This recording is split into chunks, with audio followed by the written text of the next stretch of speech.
Ever find yourself doing something, like just everyday stuff, and thinking, this would seem like magic a few centuries ago? Right. Like, can you imagine explaining the internet to someone from the 1600s? I mean, where would you even begin? Exactly.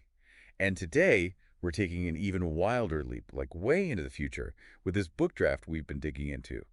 Superintelligence, a practical guide to understanding life beyond the singularity, by Taylor Burke. And this isn't just some, sci-fi fantasy. Right.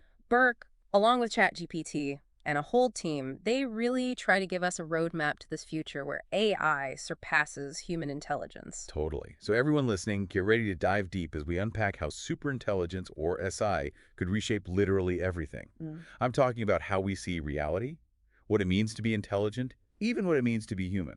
It all starts with this simple but kind of profound idea.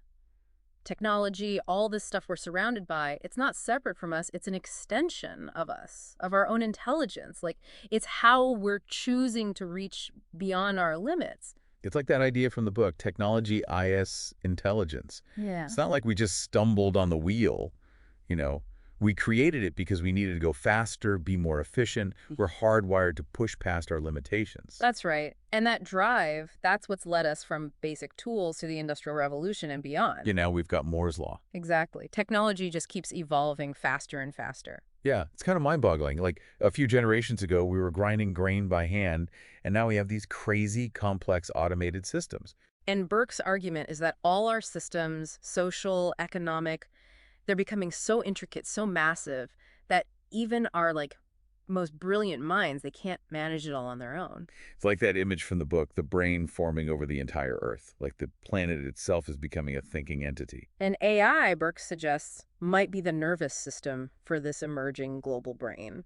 Okay, so you're saying that AI is stepping in to handle the stuff that's just too big for us to get our heads around. Precisely. Take those complex systems we're talking about. AI can manage these huge amounts of data far beyond human capacity.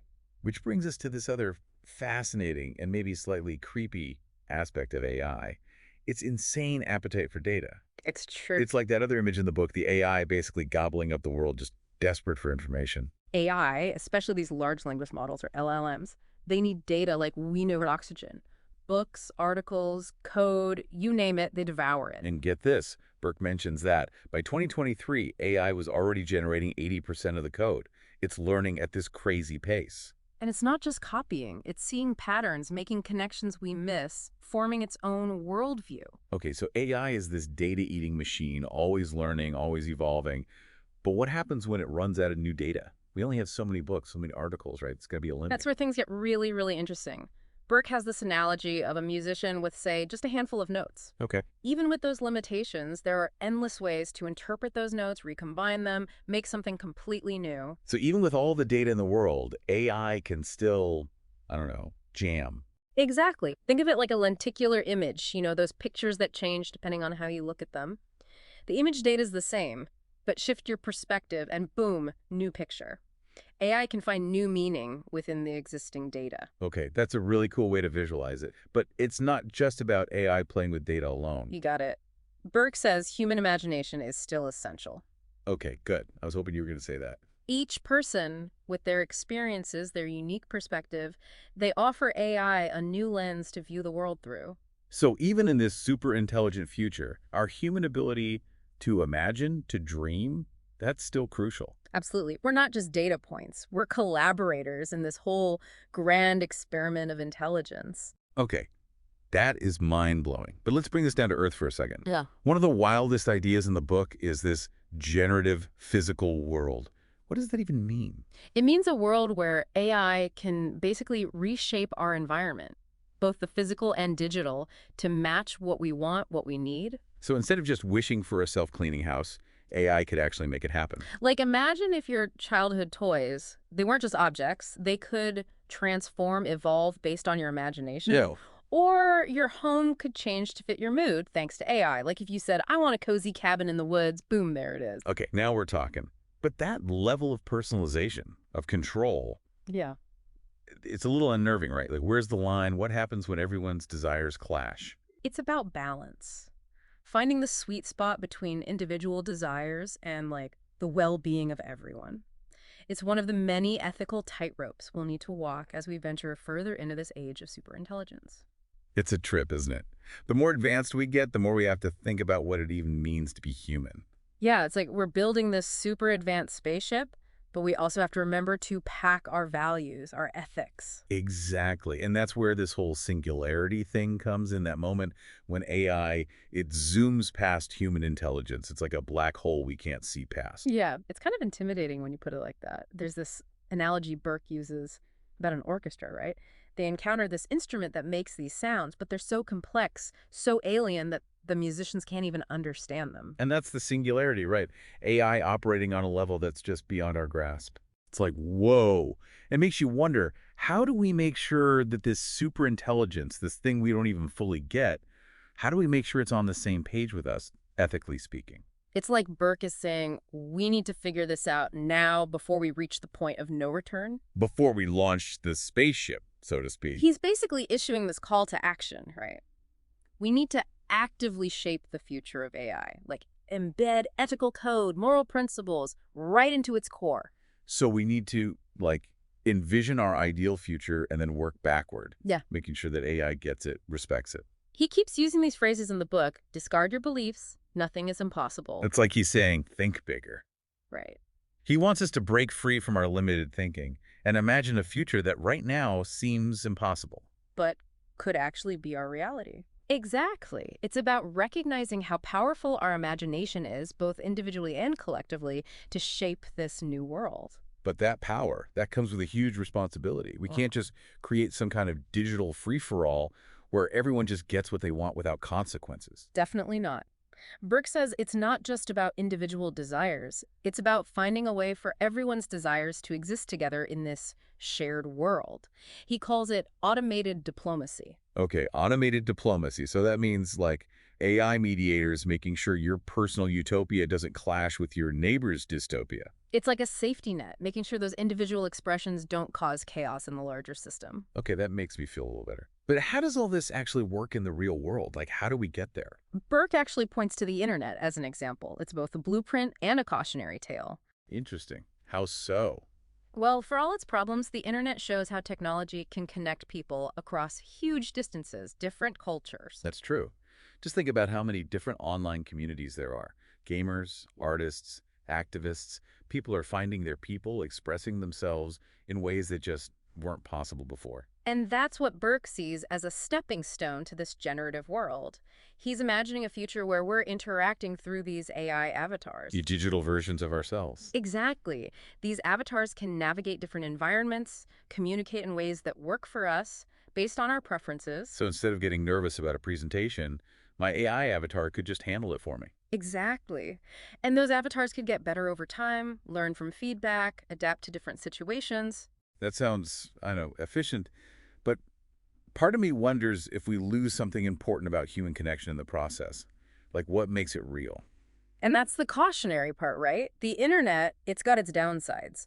Centralized control, echo chambers, people silencing dissenting voices. Burke says the generative world can't repeat those mistakes. It has to be a space where different perspectives are not just tolerated, but encouraged. Okay, so how do we make sure this digital utopia doesn't turn into some dystopian nightmare? Burke says we need a perspective shift on both a personal and collective level. Okay, so what does that actually look like? On a personal level, he talks about self-awareness. We have to understand our own biases, motivations, what we truly desire. Otherwise, we're just going to end up recreating the same problems we have now, just in a newer, shinier package. Exactly. Our digital selves should be our best selves, not just amplified versions of our worst impulses. So we have to be intentional about it. Work on ourselves, reflect. It's like Burke is saying, before you build your dream world, take a good look in the mirror. Right. Figure out what you really want, what truly matters. Exactly. He wants us to ask ourselves, why do I want this? Is it going to bring me genuine happiness, or is it just a fleeting pleasure? So it's not about having a digital mansion full of digital stuff. It's about understanding what truly makes us tick, what gives life meaning, and then building that into the very fabric of this new world. Exactly. And that takes a lot of intentionality. But the payoff, it could be incredible. Okay, I'm starting to get the bigger picture here, but it's a lot to take in. It's almost overwhelming. Like, where do we even start with such a huge shift in how we see reality? Burke suggests starting with this idea of radical acceptance. Radical acceptance. That's interesting. Tell me more. Radical acceptance. It's like, are we just giving up, surrendering to the unknown? Not exactly. It's more like acknowledging that we can't control everything, you know? Yeah. Especially with technology changing so fast. It's about letting go of those rigid expectations and being open to, well, new possibilities. So instead of being scared of the singularity, we should be like curious, open to it. Exactly. Think of it like getting on a roller coaster. You could obsess over every twist and turn, or you could just buckle up and enjoy the ride. Okay, I like that analogy. But Burke also talks about this partnership, right? Between humans and AI. That's key. Burke really believes that the real magic happens when humans and AI collaborate, not compete. He uses this analogy of a garden. Humans, we're the gardeners. We bring the creativity, the intuition, that human touch. And AI, it's like this super advanced tool that helps us bring those visions to life in ways we never could on our own. So we're not just along for the ride. We're designing the roller coaster, picking which thrills we want to experience. Exactly. But of course, with great power comes great responsibility, right? We have to make sure this partnership actually benefits everyone, not just a select few. Right, because not everyone wants to ride the same roller coaster. And that's where ethics come in. Burke is really adamant about this. We have to build ethical considerations into AI from the ground up. So it's not just about what AI can do, but what it should do. Exactly. We have to make sure it's aligned with our values, with our hopes for a better future. It's like, imagine teaching a child empathy and compassion as they grow up. We want AI to be a force for good in the world, not something that runs amok. Exactly.